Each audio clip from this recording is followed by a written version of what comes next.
하나님의 말씀은 요한복음 8장 1절로 11절 말씀입니다.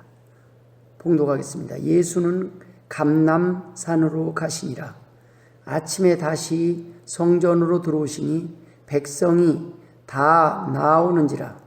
앉으사 그들을 가르치시더니 서기관들과 바리새인들이 음행 중에 잡힌 여자를 끌고 와서 가운데 세우고 예수께 말하되 선생이여, 이 여자가 간음하다가 현장에서 잡혔나이다. 모세는 율법에 이러한 여자를 돌로 치라 명하였거니와 선생은 어떻게 말하겠나이까? 그들이 이렇게 말함은 고발할 조건을 얻고자 하여 예수를 시험함이로라. 예수께서 몸을 굽히사 손가락으로 땅에 쓰시니 그들이 묻기를 마지 아니하는지라. 이에 일어나 이르시되 너희 중에 죄 없는 자가 먼저 돌로 치라 하시고 다시 몸을 굽혀 손가락으로 땅에 쓰시니 그들이 이 말씀을 듣고 양심의 가책을 느껴 어른으로 시작하여 젊은이까지 하나씩 나가고 오직 예수와 그 가운데 섰는 여자만 남았더라. 예수께서 일어나사 여자 외에 아무도 없는 것을 보시고 이르시되 여자여, 너를 고발하던 그들이 어디 있느냐? 너를 정죄한 자가 없느냐? 대답하되 주여 없나이다.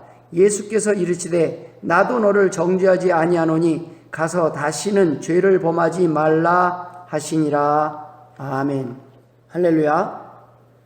본문의 서기관과 바리새인들은 언제나 예수님의 흠을 잡아보려고 애쓴 자들이었습니다. 그들은 범죄한 여자를 법정이 아닌 사람들 앞에, 예수님 앞에 끌고 나왔습니다. 죄인은 법정에서 취급되어야 하는데 법관이 아닌 서기관과 바리새인들은 그들 스스로 판단하고 심판하는 심판자가 되어 있었습니다. 이들의 행위는 로마의 법조차 무시하는 지나치고 비인간적인 월권 행위였습니다. 오늘날 많은 사람들이 치우친 판단과 감정을 앞세워 정해진 순서와 절차를 무시하고 아님 말고식으로 온라인상이나 오프라인에서 누군가를 함부로 비난하고 판단하는 심판자로 나서는 모습을 자주 보게 됩니다. 이러한 행동은 세상 법을 어긴 것이지만 본문의 서기관과 바리새인들은 이에 그치지 않았습니다. 본문 5절 6절에 보면 모세는 율법에 이러한 여자를 돌로 치라 명하였거니와 선생은 어떻게 말하겠나이까? 그들이 이렇게 말함은 고발할 조건을 얻고자 하여 예수를 시험함이로라. 그들의 목적은 예수님의 대답에서 트집을 잡으려는 것이었습니다. 예수님이 만일 그 여자를 돌로 치라고 하셨다면 그때 로마의 정권이 유대 민간에게 사형 집행권을 허락하지 않았었기 때문에 로마의 정권을 거스르게 되었을 것이고, 예수님이 만일 그 여자를 돌로 치지 말라고 하셨더라면 모세의 율법을 거스린 자라는 죄인 취급을 하였을 것입니다. 유대인들은 교묘하게 예수님을 딜레마에 빠뜨리려고 시험한 것입니다. 어떤 대답 속에서도 예수님의 허물을 찾아 고발하고 정죄하려는 상황이었습니다. 이러한 상황 속에서도 예수님은 유대인들을 비난하지도 않으시고 자신을 변호하지도 않으셨습니다. 그 상황 속에서 예수님의 관심은 그런 행동을 하는 어리석은 유대인들과 간음하다 현장에서 붙잡혀온 여인의 구원과 회복에 있으셨습니다. 오늘 본문 중에 나타난 주님의 말씀을 통해 오늘 우리에게 들려주시는 몇 가지 주님의 음성을 함께 나누길 소망합니다. 첫 번째는 넘어져서 아픈 것을 안다는 말씀입니다. 주님의 첫 번째 말씀은 죄 없는 자가 돌로 치라는 말씀이셨습니다. 여인의 죄를 부정하지 않으셨습니다. 여인의 넘어짐을 인정하셨습니다. 그러나 넘어짐만을 보지 않으셨습니다. 수치와 눈물도 보셨습니다. 후회하는 마음도 보셨습니다. 용서와 자비조차 구할 수 없는 비참한 심정도 보셨습니다. 여인의 절망도 보셨습니다. 또한 유대인들 스스로 깨닫지 못한 그들의 죄와 어리석음 또한 보셨습니다. 주님은 여인이 다시 소망을 갖기를 원하셨습니다. 다시 일어나길 원하셨습니다. 죄를 지어도 넘어져도 괜찮다는 말이 아니라 넘어졌더라도 다시 일어나야 한다, 일어날 수 있다라는 말씀을 듣기를 원하셨습니다. 넘어짐이 문제가 아니라 넘어짐 속에서 다시 일어날 수 없다는 절망에 빠져 주저앉아 있는 것이 문제입니다. 사람들은 넘어지면 실수만 바라봅니다. 죄만 지적합니다. 그러나 주님은 죄를 보지 않으시고 절망을 보셨습니다. 상처를 보셨습니다. 넘어지니 아프지. 그래, 넘어질 수밖에 없는 존재가 바로 인간이다 라는 말씀입니다. 여인이 넘어졌을 때 사람들은 돌을 들었습니다. 그래, 그럴 줄 알았어. 어때, 창피하지? 부끄럽지? 이젠 후회해도 늦었어. 그러길래 뭘 했어? 넌 죽어 마땅해. 조심하라고 했지. 넌 안 돼. 넌 이제 끝장이야. 살아서 뭐하니? 차라리 죽는 것이 나을지도 몰라. 그러나 주님은 복음을 접하지 못했던 여인의 삶과 주님을 만나지 못했던 여인의 상처와 연약함을 보셨습니다. 범죄한 여인을 끌고 나와 손가락질하며 돌을 들어 치려하는 유대인들과 달리 주님께서는 아무 말도 하지 못하는 여인에게 안다고 말씀하시는 것입니다. 내가 힘든 것을 안다. 내가 잘못하고 넘어진 것을 후회하고 있는 것을 안다. 내 눈물을 안다. 내 삶을 안다.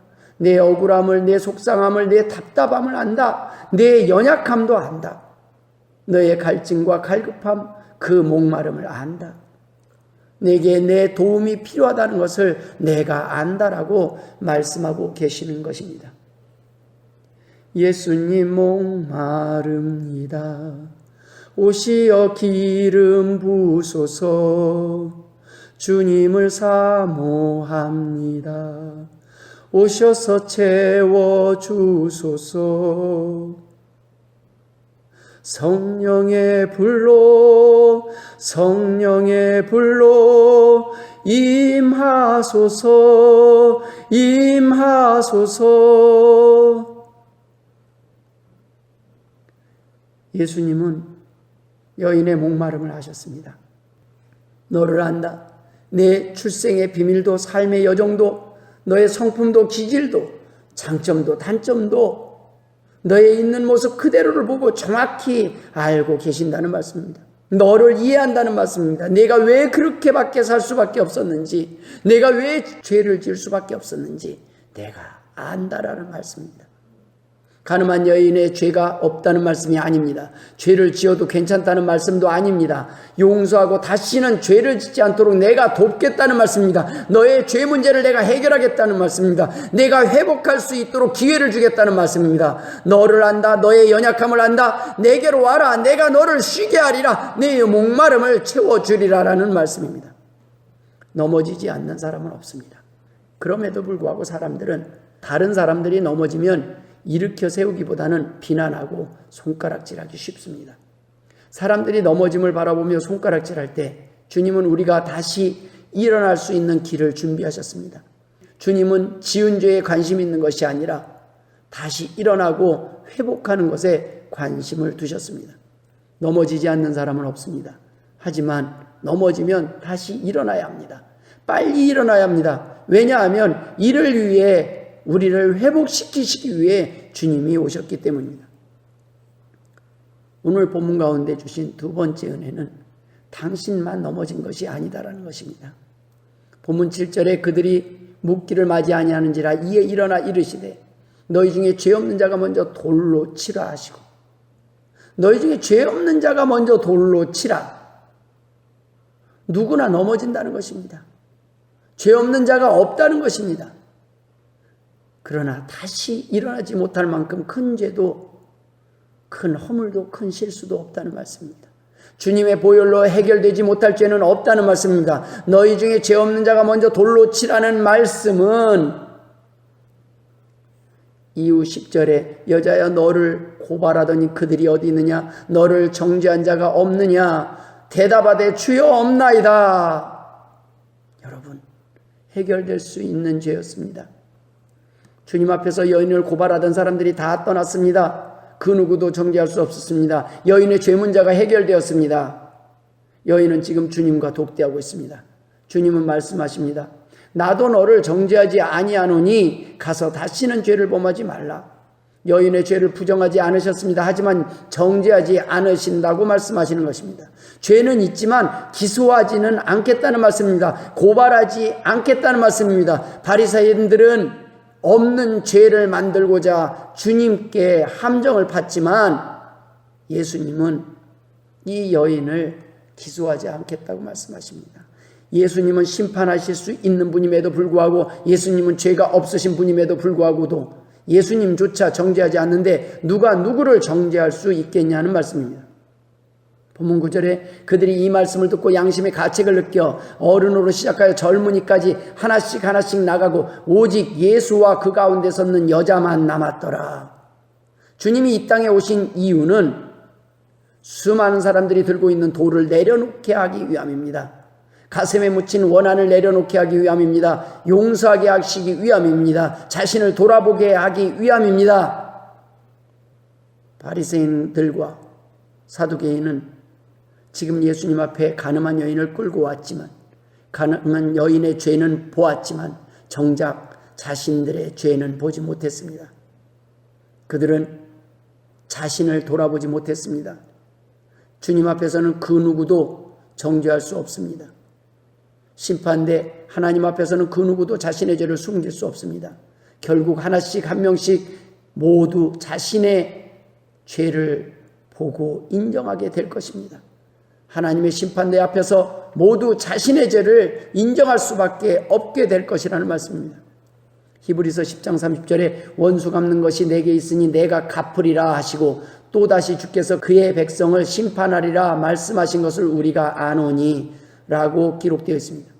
자신의 죄는 아무도 모른다고 생각할 때 타인을 향해 돌을 듭니다. 자신의 죄는 숨길 수 있다는 생각에 우리는 남을 비난합니다. 그러나 주님 앞에서는 두려웠습니다. 부끄러웠습니다. 하나둘씩 자신의 죄를 돌아보게 되었습니다. 돌을 내려놓게 되었습니다. 사람 앞에서는 숨길 수 있어도 하나님 앞에서 죄를 숨길 수 있는 사람은 아무도 없습니다. 주님 앞에서 돌을 들어 칠 수 있는 사람이 없었듯이 하나님 앞에서 살아가는 크리스천은 그 누구도 타인을 정죄할 수 없는 것입니다.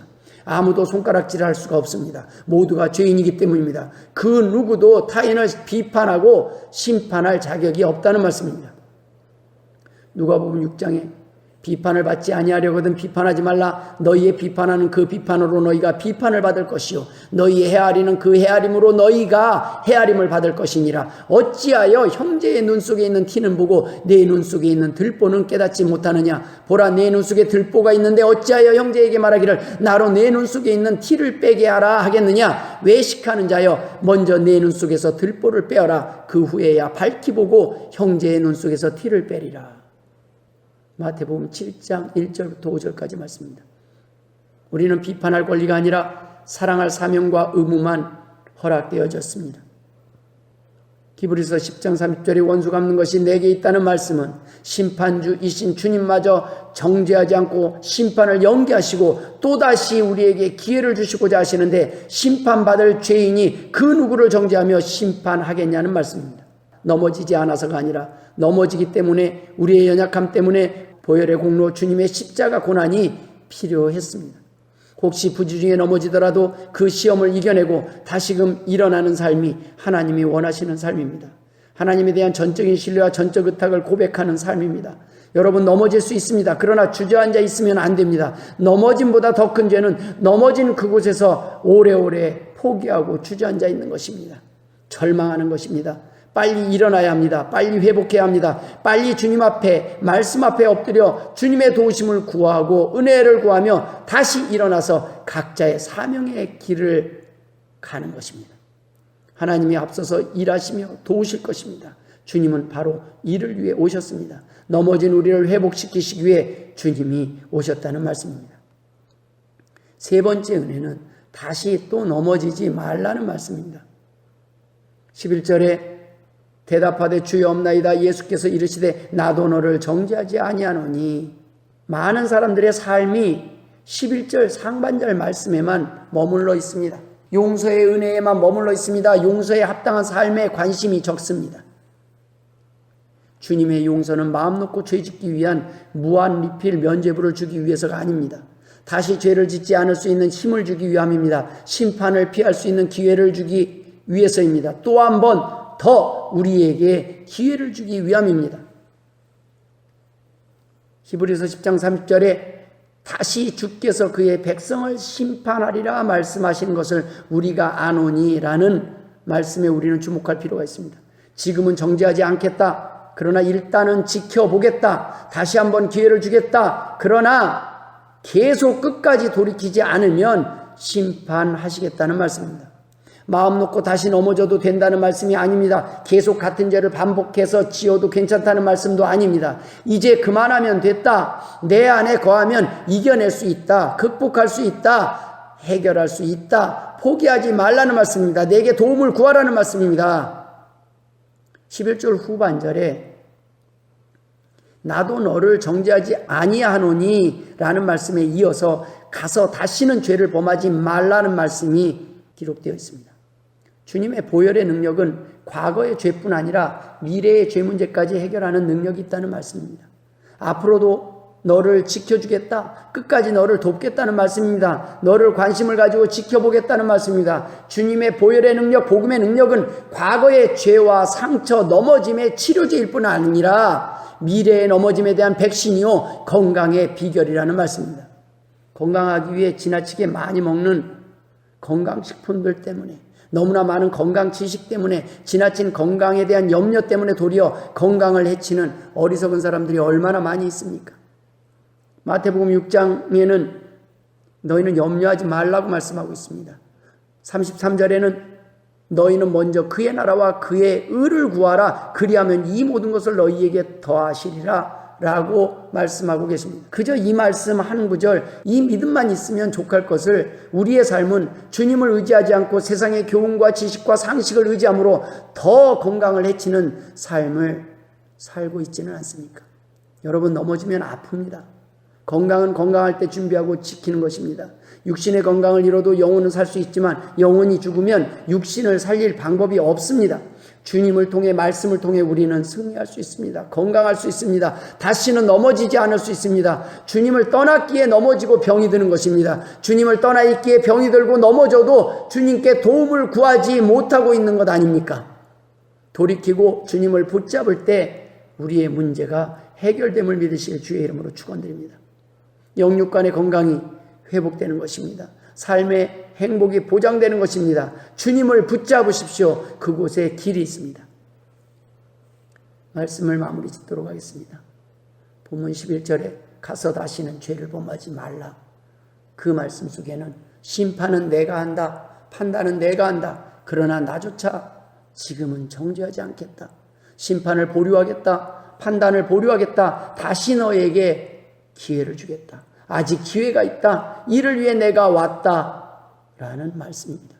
내 사정을 안다, 이해한다 해서 그치지 않겠다는 말씀입니다. 사람들은 여기서 그치니까 문제입니다. 알고 이해하는 데서 그칩니다. 도와줘야 하는데, 필요한 것을 주어야 하는데 침묵하는 것이 문제입니다. 정작 도움은 주지 않고 안다고 합니다. 이해한다고 합니다. 그러나 거기서 그쳐버립니다. 그러나 주님은 아는 데서 그치지 않았습니다. 돕겠다고 약속하십니다.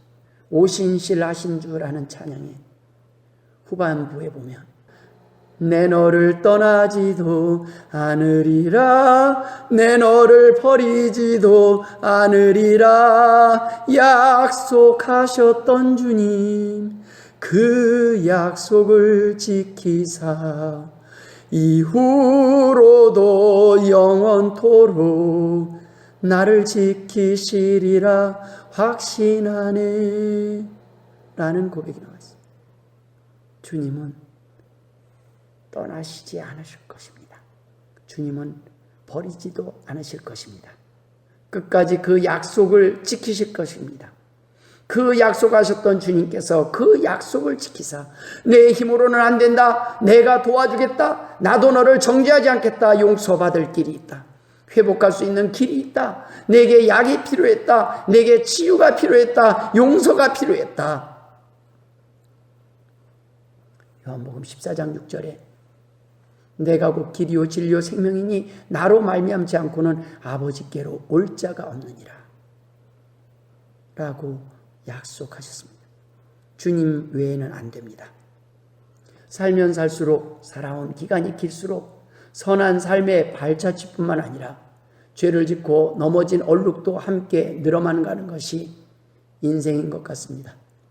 하얀 도화지에 작은 점 하나가 더 눈에 잘 보이듯이 보혈의 공로로 깨끗하게 된 성도들의 삶 속에서는 작은 실수, 작은 잘못 하나라도 더 잘 보이고 더 신경 쓰일 수밖에 없는 것 같습니다.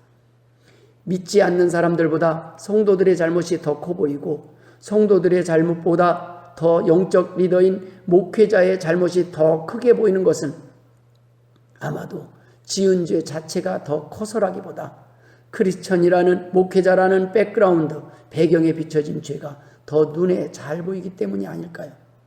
사람들은 우리들의 넘어짐을 향하여 손가락질할지 모릅니다. 더 큰 잘못이라고 조롱할지 모릅니다. 비난할지 모릅니다.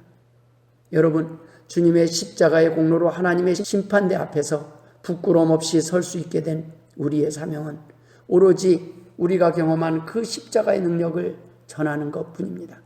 모쪼록 이 말씀을 듣는 하나님의 자녀들이 넘어진 길에서 주저앉아 있지 말고 속히 일어나 사명의 자리로 회복돼서 돌아오길 주님의 이름으로 축원합니다. 기도하겠습니다. 하나님 아버지, 은혜를 감사드립니다.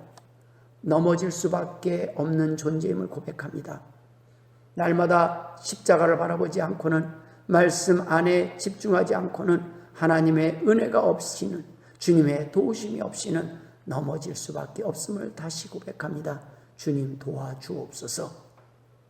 이제는 우리 구주 예수 그리스도의 은혜와 아버지 하나님의 극진하신 사랑하심과 성령님의 감화감동 역사 충만하심이 오늘도 하나님 앞에 우리의 죄를 고백하며 용서를 구하며 다시 넘어지 않도록 하나님의 은혜를 구하며 도우심을 구하는 주의 백성들과 자녀들 머리머리 위에 이제로부터 영원토록 함께 있을지어다.